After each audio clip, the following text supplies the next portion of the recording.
네, 오늘은 관계를 깨뜨리지 않고 원하는 것을 얻는 기술이라는 책입니다.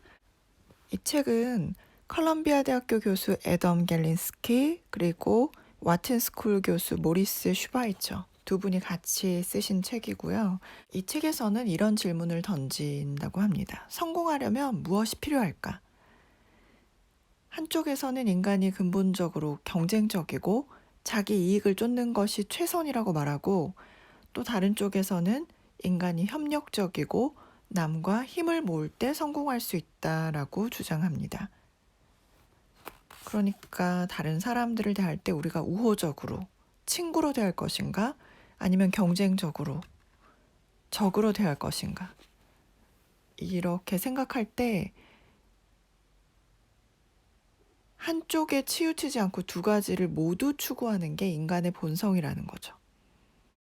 인간이 타고나게 사회성을 가지고 타고나고, 또 자원이 유한하고 사회가 변하기 때문에 인간은 다른 사람들과 우호적인 관계를 맺기도 하고 또 적대적인 관계가 되기도 한다는 것입니다.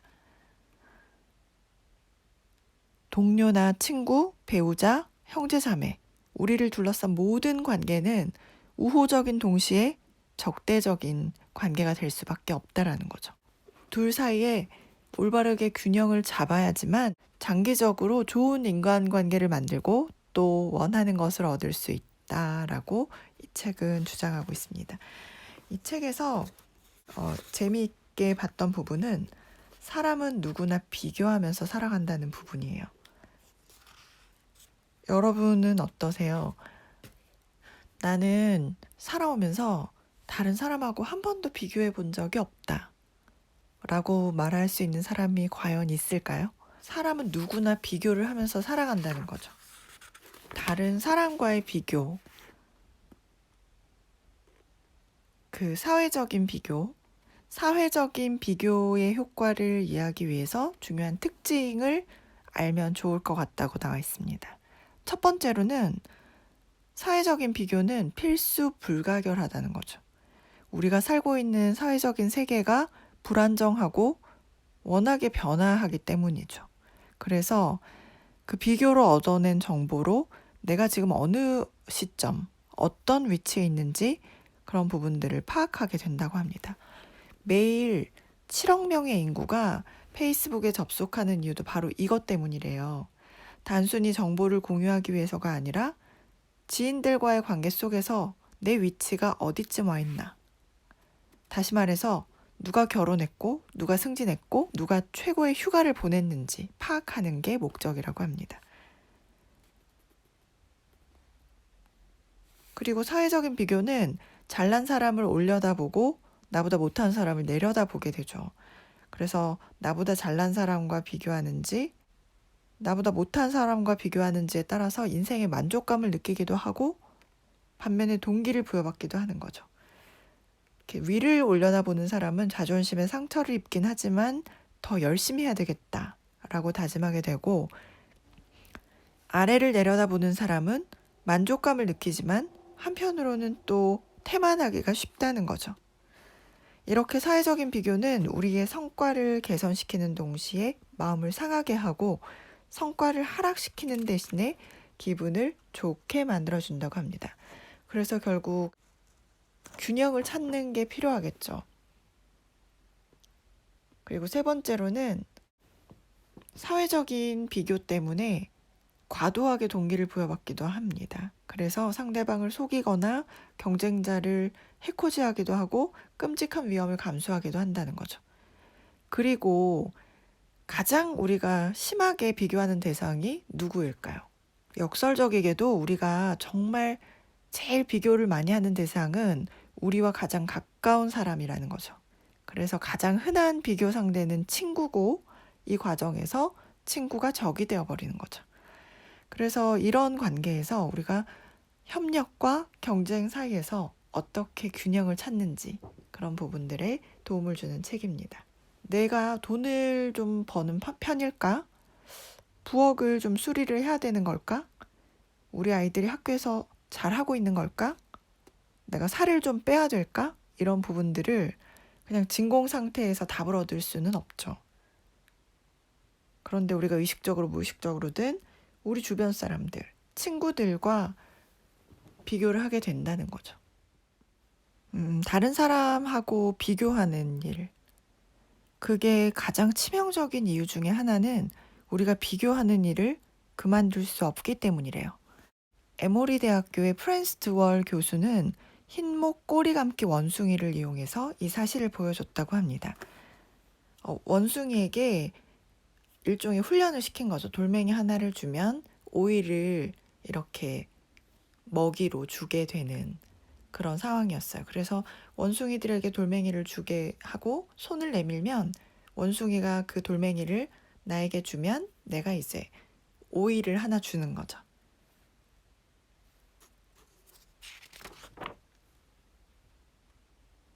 그래서 모든 원숭이가 똑같은 조건으로 오이를 받았기 때문에 오이 한쪽과 돌멩이를 이렇게 맞바꾸도록 했을 때 원숭이들은 아주 기쁜 마음으로 오이를 먹었대요. 그렇게 이제 기꺼이 교환을 반복했다고 합니다. 그런데 드월은 실험 조건을 바꿨대요. 원숭이 우리 2개를 붙여놓고 동시에 거래가 진행되도록 했는데 한쪽 우리 원숭이에는 예전과 똑같이 돌멩이를 주고 이제 오이 한쪽을 받게 했고 다른 쪽에서는 돌멩이 대가로 오이가 아니라 더 달콤하고 과즙이 풍부한 포도를 받게 했대요. 사람뿐만이 아니라 원숭이도 오이보다는 포도가 더 맛있죠. 그래서 오이를 받은 원숭이는 화가 났대요. 불평등에 치를 떨면서 광분했대요. 옆 우리의 원숭이가 똑같은 돌멩이로 더 나은 대가를 받는 모습을 본 원숭이는 실험자에게 오이를 던지는 원숭이도 있었대요. 원숭이들이 서로 이렇게 비교하는 것처럼 우리 인간들 역시 서로 비교를 한다는 거죠. 오이를 먹는 것에 대해서 계속 만족하고 있다가 옆에 원숭이가 포도를 먹는 걸 본 거예요. 동일하게 나랑 똑같이 돌멩이를 하나를 냈는데 옆에 원숭이는 포도를 먹었을 때 내가 그 오이를 맛있게 먹을 수 있을까? 그래서 인간은 계속해서 사회적으로 이렇게 비교를 하는 대상이기 때문에 그 비교를 멈출 수가 없기 때문에 어떤 고위 경영자를 붙잡는다거나 잘 나가는 인재를 스카우트할 때 이런 부분들을 좀 고려할 필요가 있다는 거죠. 그래서 신입사원을 채용하거나 고객과 거래를 마무리할 때, 집을 팔 때, 아이에게 옷을 사줄 때 모든 상황에서 사람들의 태도와 행동, 인식을 변화시키는 사회적인 비교가 이 강력한 힘을 갖는다는 것을 고려할 필요가 있다는 거죠. 그러니까 내가 수십 년 동안 만족해오면서 이렇게 일해온 직장이 있었단 말이죠. 연봉에도 만족해하고 뭐 일에도 만족해하면서 일을 해왔는데 얼마 전에 들어온 신입사원이 연봉 조건이 나랑 크게 차이가 없다는 걸 알게 된 거예요. 나는 수십 년 동안 일했는데 그 커리어를 인정받지 못한다는 느낌이 들면서 결국에는 그 일 자체에도 만족을 하지 못하고 결국 회사를 떠났다는 그 예가 나오더라고요. 그동안에 내가 오이를 먹고 만족을 했지만 바로 내 옆에서 포도를 먹는 장면을 보고 과연 내가 오이를 먹는 것에 계속해서 만족할 수 있느냐 하는 거죠. 그런데 끊임없이 우리는 사회적으로 이렇게 비교를 할 수밖에 없는 대상이고 그렇기 때문에 이런 사회적인 비교가 주는 그런 강한 영향력을 고려할 필요가 있다는 거죠. 우리가 이렇게 사회적으로 비교를 하는 것, 그것들을 그칠 수가 없다는 건데 사회적인 비교는 우리가 다른 사람의 불행을 보고 사악한 즐거움을 느끼게 되는 원인이 되기도 한대요. 그 용어를 샤덴프로이데라고 하는데요. 부러워하는 사람이 추락하는 모습을 볼 때 사람들이 사로잡히는 기분. 그러니까 아무리 오래전의 라이벌이라도 이들의 실수가 반가운 이유가 이것 때문이래요. 뭐 유명 연예인들이 공식적으로 이렇게 몰락하거나 이런 모습들에 대해서 우리가 막 클릭하거나 찾아보는 것도 같은 이유라고 합니다. 일본의 국립방사선과학연구소 신경과학연구부서 수장 히데이코 다카하시는 비슷한 사람의 불행을 목격할 때 이 샤돈 프로이데가 더 확실하게 나타난다는 증거를 찾았다고 합니다. 사람들이 자기 자신과 비교해서 비슷하지만 약간 우월한 다른 사람이 불행을 겪을 때 대뇌 기저핵 일부를 이루는 선상체가 활발해진다는 사실을 연구로 확인했다고 합니다. 그러니까 샤덴프로이데는 즉 누가 이렇게 잘못되는 거를 은근 이렇게 즐거움을 느끼는 그런 감정이죠. 이게 스포츠계에서 굉장히 활성화되어 있다고 합니다. 특히 내가 응원하는 그런 경쟁팀이 경기에 졌을 때 굉장히 좋아하는 그 감정이 바로 샤덴프로이데죠. 그리고 특히 내가 응원하는 팀이 토너먼트에서 탈락했을 때 그 에너지를 어디다 쏟냐면 이 경쟁팀이 경기에서 지는 거를 굉장히 막 적극적으로 원하고 지게 되면 우리 팀이 이길 때와 같은 그런 기쁨을 느끼는 거죠. 그래서 샤덴프로이데라는 게 다른 사람이 추락하는 거, 다른 사람이 지는 거, 다른 사람이 잘못되는 걸 보고 은근히 이렇게 마음에 위안을 삼는 그런 감정이 우리 안에 있다는 게 이렇게 콕 집어낸다는 게 비교에 대해서 알 수 있는 부분 중에 하나였습니다. 네, 이번에도 제가 비교와 관련해서 조금 신기하게 느꼈던 부분인데요. 노스웨스턴 대학교 빅토리아 매드웩은 선수들이 올림픽에서 어떤 표정을 짓는지 연구했대요. 선수들이 경기를 막 마쳤을 때, 이제 시상대에 섰을 때 모습으로 화면으로 비교하고 등급을 매기는 방식이었는데요. 그러니까 1위, 2위, 3위, 금메달, 은메달, 동메달 선수들의 그 시상식의 모습, 그 표정을 보고 이제 그걸 결과로 비교를 하는 모습이었어요. 그래서 동메달을 딴 선수가 은메달을 딴 선수보다 더 행복해 하는 걸 볼 수가 있었다고 합니다. 행복을 느끼는 정도를 10점 만점으로 평가를 했을 때 동메달을 딴 선수는 7.1이었는데 은메달을 딴 선수는 4.8에 그쳤대요. 같은 실험을 여러 번 시행해도 결과가 달라지지 않았다고 합니다. 그리고 데이빗 마스모토, 밥 윌링햄은 2004년 아테네 올림픽 유도 경기에 참여한 선수들의 표정을 분석했대요. 당연히 금메달리스트 대부분 93%는 미소를 지었다고 합니다. 동메달을 딴 선수들 역시 한 70% 정도가 미소를 지었대요. 그런데 은메달리스트는 누구도 웃지 않았대요. 다음에 이런 경기를 볼 일이 있으면 꼭 한번 은메달리스트의 표정을 한번 봐야 되겠다는 생각이 드는 연구 결과였습니다. 도대체 왜 동메달을 딴 선수가 은메달을 딴 선수보다 더 행복할까요? 3등이고 2등이면 우리가 흔히 2등이 더 행복할 것 같은데 보통 사람과 마찬가지로 운동선수 역시 자기 주변의 주위와 자신을 비교하기 때문이라고 합니다. 은메달리스트하고 가장 현저하게 차이를 보이는 사람이 금메달리스트죠. 금메달을 딴 선수는 은메달을 딴 선수보다 조금 나온 정도가 아니라 훨씬 더 만족하죠. 객관적으로 보면 은메달을 딴 것도 대단한데 은메달리스트는 자신을 금메달리스트하고 비교하면서 열등감을 느끼게 된다고 합니다.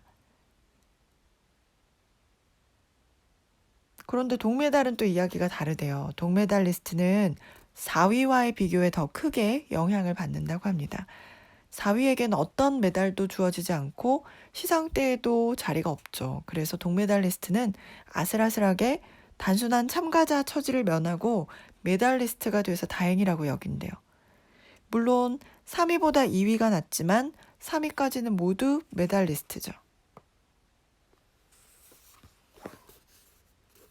되게 신기하지 않나요? 3위보다는 더 2위가 행복할 것 같고 당연히 1위가 가장 행복하지만 금메달보다는 은메달, 동메달보다는 은메달이 더 행복할 것 같은데 비교하는 대상이 다르다는 거죠. 은메달리스트는 금메달리스트와 이제 비교를 하기 때문에 상대적으로 그거에 대해서 만족감을 느끼지 못하지만 동메달리스트는 4위와 비교를 하기 때문에 상대적으로 또 만족할 수 있다는 부분. 그래서 은메달리스트보다 동메달리스트가 차라리 더 행복하다는 그런 부분들을 설명하고 있는데요.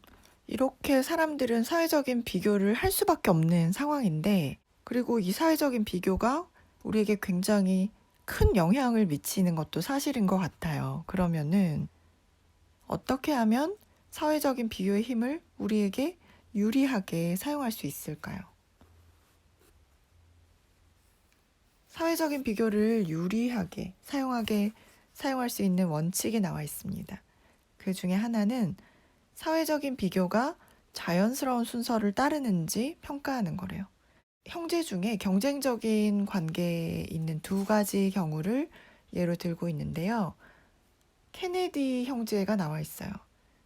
그런데 동생이 먼저 성공한 거예요. 그랬을 때 동생도 못 버티고 형도 못 버티는 그런 결과가 나왔고요.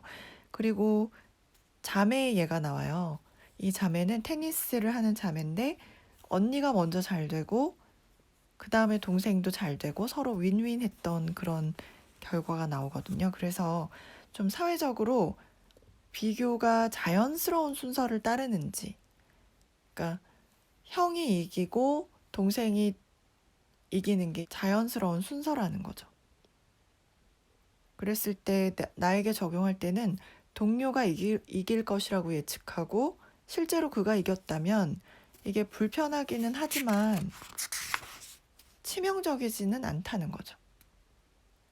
그런데 내가 동료를 이길 줄 알았는데 동료가 이겼다면 굉장히 격렬해지는 부분이라고 합니다.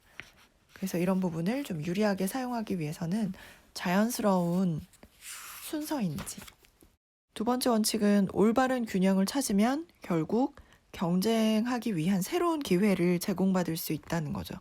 다시 말해서 후회를 건설적인 방향으로 집중하려는 기회를 찾아야 한다는 거죠.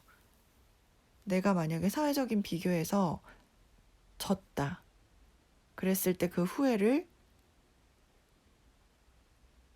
건설적인 방향으로 집중하려는 기회를 찾아야 된다는 거죠.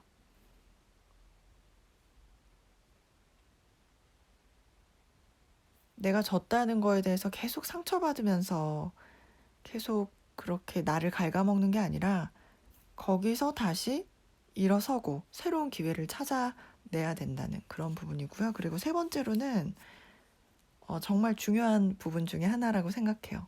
자신의 승리가 다른 사람의 마음에 상처를 줄 수도 있다라고 예측해야 한다는 점이래요. 새 차를 사거나 집을 고쳤을 때는 다른 사람하고 그걸 공유하고 싶은 충동에 사로잡힐 때가 있죠. 하지만 조금 조심스럽게 접근할 필요가 있다는 거죠.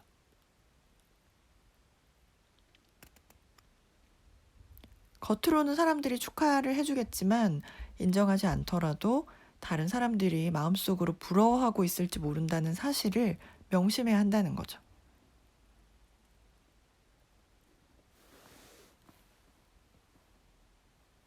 그리고 겸손함을 유지하기 위한 방법이 하나 나오는데요. 부정적인 정보를 공유하는 거래요. 만약에 피지로 여행을 다녀왔는데 동료나 친구들이 물어본단 말이죠. 여행이 어땠냐 물어보면 너무 아름다운 풍경과 음식 사진 이런 것들을 이제 자랑하고 뭐 한번 해볼까 말까 상어 체험담을 늘어놓기보다는 하루 종일 비가 와서 방에 틀어박혀 있었다거나 항공사에서 짐을 잃어버렸다거나 그런 이야기를 하는 게 좋대요. 상대방이 아까 얘기했던 샤덴프로이드에 빠져들게 했을 때 그 상대방이 그걸 얼마나 만족하는지 보면 놀라게 된대요.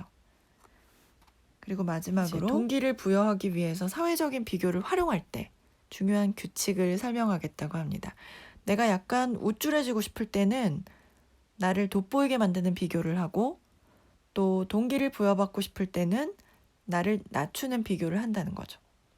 그래서 나에게 스스로 만족하고 싶을 때는 나보다 혜택을 덜 받은 사람들을 생각하고 그 사람들을 위해서 더 봉사활동을 하면 더 좋대요. 그리고 반대로 경쟁 욕구에 불을 붙이고 싶다. 이러면 나보다 더 큰 성과를 달성한 상대를 골라서 비교하면 된다는 거죠. 유방암 환자의 예를 들어 볼 때 암을 이겨내는 환자는 특정한 비교 유형을 보인대요. 나보다 상태가 좋지 않은 환자들을 보면서 위로를 얻고 또 더 나은 환자들을 보면서 힘을 낸다고 합니다. 그래서 이렇게 좋은 비교를 할 수 있다는 거죠. 협상에서도 같은 원칙을 사용할 수 있대요. 협상을 진행하기 전에는 최고의 결과를 얻어내기 위해서 좋은 예와 비교해서 동기를 부여받고, 그런데 협상이 끝난 후에는 결과보다 좋지 않은 예, 최악의 예, 그런 것과 비교를 해서 만족감을 얻는 게 좋다라는 거죠. 그래서 오늘은 비교하는 것, 남과 나를 비교하는 것은 어떻게 보면 피할 수 없는 일이라는 거. 계속해서 우리는 사회적으로 나와 다른 사람을 비교하고, 특히 나와 가까운 사람들, 특히 이 책에서는 또 형제 간에, 자매 간에 비교하는 부분들에 대해서도 나와 있거든요. 그만큼 나와 가깝고 밀접한 관계를 맺으면서 살아가는 사람들과 우리가 계속해서 비교를 한다는 거죠. 그랬을 때 거기서 사회적인 비교가 나에게 굉장히 힘을 주기도 하고 때로는 나를 굉장히 힘들게도 한단 말이죠. 그런데 이 비교를 잘 활용하면 병도 낫게 한대요. 나보다 상태가 좋지 않은 사람을 보면서 위로를 받고, 나보다 상태가 좋은 사람을 보면서 힘을 내는 거죠. 그런 식으로 비교를 활용할 수 있겠다라는 생각이 들었고요. 또 하나 간과할 수 없는 점 중에 하나가, 내가 얻은 승리가 다른 사람의 마음에 상처를 줄 수 있다는 거죠. 내가 어떤 사회적인 비교를 다른 사람으로 하여금 느끼게 할 수 있다는 거를 예측해야 된다는 거. 그래서 오늘은 우리가 관계를 깨트리지 않고 원하는 것을 얻는 기술에서 사회적인 비교에 관해서 나온 부분들을 짧게 살펴봤는데요. 재미도 있고 또 일상생활에 활용할 수 있는 부분도 있는 것 같아서 여러분들과 공유를 해보고 싶었습니다. 오늘도 끊임없이 우리는 다른 사람과 비교를 하게 되는 것 같아요. 특히 가까운 사람과. 그럴 때 우리가 좀 더 현명하게 비교를 활용할 수 있으면 좋겠다라는 생각이 들어서 이 부분을 여러분과 공유를 해보고 싶었습니다.